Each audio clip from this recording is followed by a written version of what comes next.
গত কয়েকদিনে শিক্ষার্থীদের কোটা সংস্কার আন্দোলনকে সমর্থন জানিয়ে প্রতিবাদ সমাবেশ করেছেন বিশ্ববিদ্যালয় শিক্ষক, সাংস্কৃতিক জোট, ছোট বড় পর্দার অভিনেতা ও অভিনেত্রী ছাড়াও বিভিন্ন অরাজনৈতিক সংগঠন। এবার শিক্ষার্থীদের ৯ দফা দাবির প্রতি সংহতি জানিয়ে শনিবার বিকেল ৩টায় ধানমন্ডির রবীন্দ্র সরোবরে প্রতিবাদ সমাবেশ করার ঘোষণা দিয়েছেন সঙ্গীত শিল্পীরা।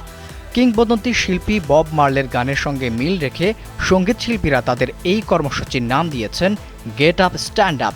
এই শিরোনামের একটি পোস্টার সোশ্যাল মিডিয়ায় শেয়ার করে তারা সবাইকে আমন্ত্রণ জানিয়েছেন। সামাজিক যোগাযোগ মাধ্যমে এক বিজ্ঞপ্তির মাধ্যমে বিষয়টি নিশ্চিত করেছেন সোনার বাংলা সার্কাসের প্রভা রিপন এবং কুল এক্সপোজারের এরশাদুল হক। জীবনকে উপভোগ করার সব আয়োজন নিয়ে একটি নিশ্চিন্ত কমিউনিটি লিভিং নিশ্চিত করছে রূপায়ণ সিটি উত্তরা। বিজ্ঞপ্তিতে তারা জানান, শিল্পীরা তাদের সঙ্গীতের মাধ্যমে শিক্ষার্থীদের আন্দোলনের প্রতি সংহতি ও সমর্থন জানাবেন। এছাড়া যারা ঢাকার বাইরে আছেন তাদেরকেও নিজ নিজ জেলার উপযুক্ত স্থানে দাঁড়িয়ে সংহতি প্রকাশের আহ্বান জানান তারা।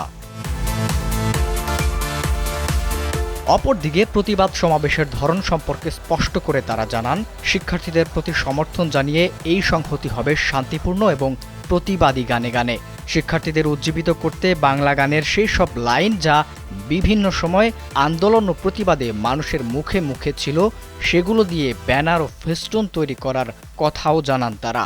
আরও জানানো হয়, সঙ্গীত শিল্পীরা সবাই একসঙ্গে দাঁড়ালে শিক্ষার্থীরা অনুপ্রাণিত এবং শক্তি অনুভব করবে, যেটি তাদের একত্রিত হওয়ার একমাত্র উদ্দেশ্য।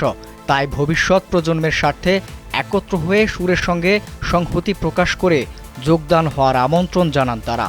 পরবর্তীতে ফেসবুকের ওই পোস্টারটি শেয়ার করেছেন মাকসুদুল হক, মানাম আহমেদ, পার্থ বড়ুয়া, বাপ্পা মজুমদার, প্রিন্স মাহমুদ, জন কবির, ন্যান্সি, এলিটা করিম, আরমিন মুসা, প্রভা রিপন, জয় শাহরিয়ার, এ কে রাহুল, খৈয়াম শানু সন্ধি, ব্যান্ড মাইলস, জলের গান, শিরোনামহীন, আর্সেল ব্ল্যাক সহ আরও অনেক ব্র্যান্ড।